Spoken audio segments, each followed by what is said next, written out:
ಇಂದು ಬಹುನಿರೀಕ್ಷಿತ ರಾಜ್ಯ ಬಜೆಟ್ ಮಂಡನೆ ಆಗ್ತಾ ಇದೆ. ಅದಕ್ಕೆ ಕ್ಷಣಗಣನೆ ಈಗಾಗಲೇ ಪ್ರಾರಂಭ ಆಗಿದೆ. 16ನೇ ಬಾರಿಗೆ ದಾಖಲೆ ಬಜೆಟ್ ಅನ್ನು ಸಿಎಂ ಸಿದ್ದರಾಮಯ್ಯ ಮಂಡಿಸಲಿದ್ದಾರೆ. ಇಂದು ಬಹುನಿರೀಕ್ಷಿತ ರಾಜ್ಯ ಬಜೆಟ್ ಮಂಡನೆ ಬೆಳಗ್ಗೆ 10:15ಕ್ಕೆ ಆಯವ್ಯಯ ಪತ್ರವನ್ನ ಮಂಡಿಸಲಿದ್ದಾರೆ ಸಿಎಂ ಸಿದ್ದರಾಮಯ್ಯ. ಈ ಬಾರಿ 4 ಲಕ್ಷ ಕೋಟಿ ಗಾತ್ರದ ಆಯವ್ಯಯ ಆಗುವಂತಹ ನಿರೀಕ್ಷೆ ಇದೆ. ಬಜೆಟ್ ಎಂಬುದು ಬರೀ ಹಾಳೆಗಳ ಮೇಲಿನ ಲೆಕ್ಕವಲ್ಲ, 7 ಕೋಟಿ ಕನ್ನಡಿಗರ ಭವಿಷ್ಯ ರೂಪಿಸುವಂತಹ ಕೈಪಿಡಿ.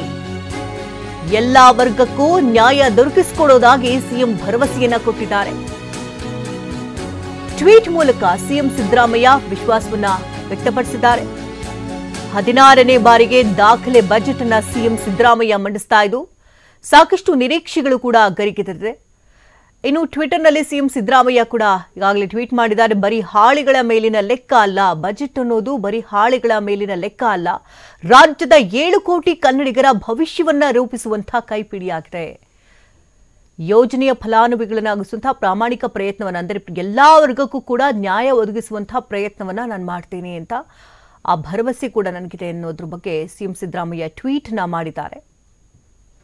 ನಾಡಿನ ಪ್ರತಿಯೊಬ್ಬ ಪ್ರಜೆಯನ್ನ ಸರ್ಕಾರದ ಯಾವುದಾದರೊಂದು ಭಾಗದಲ್ಲಿ ಅಂದರೆ ಅವರಿಗೆ ನ್ಯಾಯ ಒದಗಿಸುವಂತಹ ಕೆಲಸವನ್ನ ಈ ಮೂಲಕ ಮಾಡಲಾಗುತ್ತೆ. ಯೋಜನೆಯ ಫಲಾನುಭವಿಗಳನ್ನಾಗಿಸುವಂತಹ ಪ್ರಾಮಾಣಿಕ ಪ್ರಯತ್ನವನ್ನ ಬಜೆಟ್ ಮೂಲಕ ಮಾಡ್ತೇನೆ ಅಂತ ಸಿಎಂ ಸಿದ್ದರಾಮಯ್ಯ ಟ್ವೀಟ್ ಮೂಲಕ ಹೇಳಿದ್ದಾರೆ. ಬೆಳಗ್ಗೆ 10:15ಕ್ಕೆ ಆಯವ್ಯಯ ಪತ್ರವನ್ನ ಸಿಎಂ ಸಿದ್ದರಾಮಯ್ಯ ಮಂಡಿಸಲಿದ್ದಾರೆ. 4 ಲಕ್ಷ ಕೋಟಿ ಗಾತ್ರದ ಆಯವ್ಯಯ ಮಂಡಿಸುವಂತಹ ನಿರೀಕ್ಷೆ ಈ ಬಾರಿ ಇದೆ. ಬಜೆಟ್ ಅನ್ನೋದು ಕೇವಲ ಬರೀ ಹಾಳೆಗಳ ಮೇಲಿನ ಲೆಕ್ಕ ಅಲ್ಲ, 7 ಕೋಟಿ ಕನ್ನಡಿಗರ ಭವಿಷ್ಯ ರೂಪಿಸುವಂತಹ ಕೈಪಿಡಿ. ಎಲ್ಲಾ ವರ್ಗಕ್ಕೂ ಕೂಡ ನ್ಯಾಯ ದೊರಕಿಸಿಕೊಡೋದಾಗಿ ಭರವಸೆಯನ್ನ ಕೊಟ್ಟಿದ್ದಾರೆ ಸಿಎಂ ಸಿದ್ದರಾಮಯ್ಯ. ಹಾಗಾದ್ರೆ ಈ ಬಾರಿ ಯಾವ ವರ್ಗಕ್ಕೆ, ಯಾವ ವಲಯಕ್ಕೆ ಬಂಪರ್ ಸಿಗುತ್ತೆ ಅನ್ನೋದ್ರ ಬಗ್ಗೆ ನಿರೀಕ್ಷೆ ಗರಿಗೆದರಿದೆ. ಅದಕ್ಕಾಗಿ ಕ್ಷಣಗಣನೆ ಕೂಡ ಪ್ರಾರಂಭ ಆಗಿದೆ.